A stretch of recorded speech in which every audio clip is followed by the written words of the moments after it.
At the State House, doctors that provide virtual care, known as telehealth, have become increasingly popular over the last few years. It's looked at as more affordable and accessible alternative, but what about for dentist visits? Well, lawmakers are considering a bill that would allow teledentists to operate in South Carolina with some guardrails. Our Josie Frost is at the State House with the details. Teledentistry was temporarily allowed during the COVID-19 pandemic, and supporters say it was helpful in providing care for those who couldn't get it in person. But others say that without the proper guardrails, it could be dangerous. Teledentist visits could be a video call or sharing records and x-rays with a provider to get treatment. Governor Henry McMaster temporarily authorized virtual dentist visits during the pandemic. Dentists say it can be used to prevent further intervention. Less than 1% of these people had to go to the emergency room within 30 days after their teledentistry visit.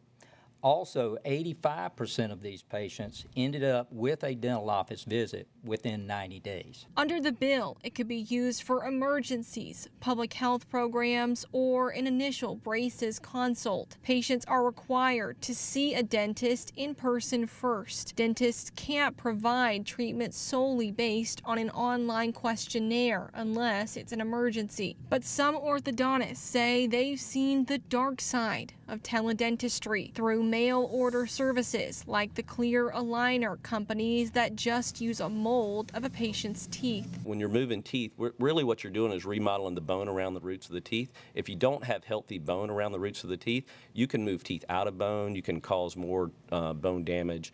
And without an in-person exam, you can't evaluate certain things without x-rays and in-person exams. The bill would put guardrails on that. Patients would first have to see an in-person dentist. According to the American Association of Orthodontists, 77% of its members had to retreat new patients because of the outcomes of their mail order orthodontics.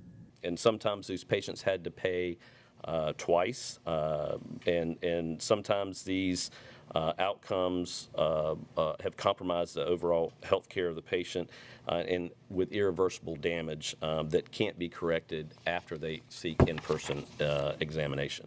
The bill was advanced but still has to be approved by the full Medical Affairs Committee before it can be taken up on the Senate floor when lawmakers return to the State House in January.